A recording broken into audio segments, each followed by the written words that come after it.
Sa inyo mga lods, mayroon tayo dito i-repair na Platinum TK10.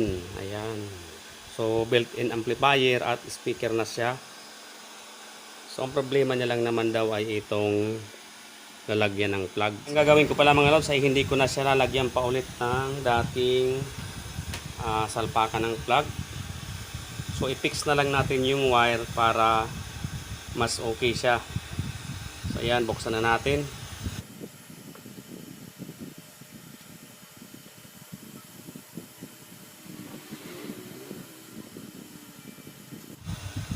Ayan, buksan na natin.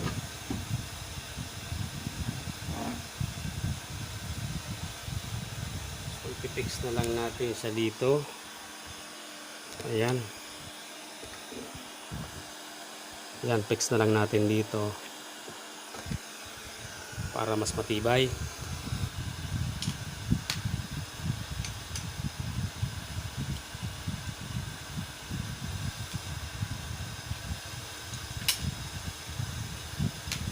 Ayan. Grabe, nag-spark yung ayan, oh. Sunog-sunugan talaga. Oh. Baka sira yung power supply nito.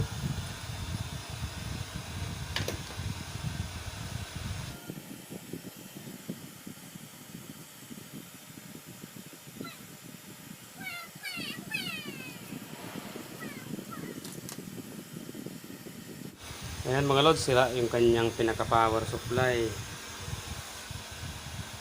Nung nilagay ko na yung wire, ito,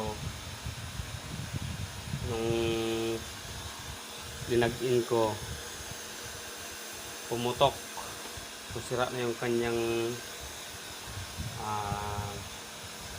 MOSFET na regulator.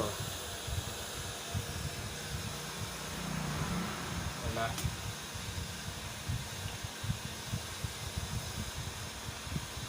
May problema yung kanyang regulator.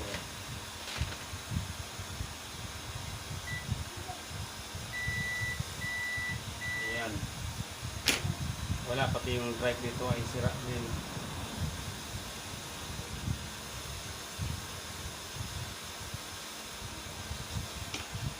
Sira.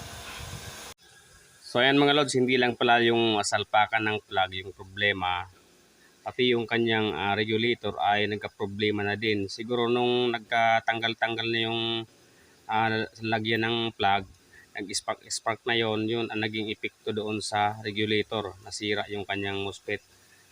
So ang gagawin ko dito mga lods ay mag-modified na lang ako ng power supply, o kaya bumili na lang ng isang set na power supply na i-adapt dito sa ating nire-repair. So ayan mga lods, hanggang dito na lang yung ating maiksing video. Bali abangan nyo na lang yung part 2 nito mga lods. Ayan, thanks for watching.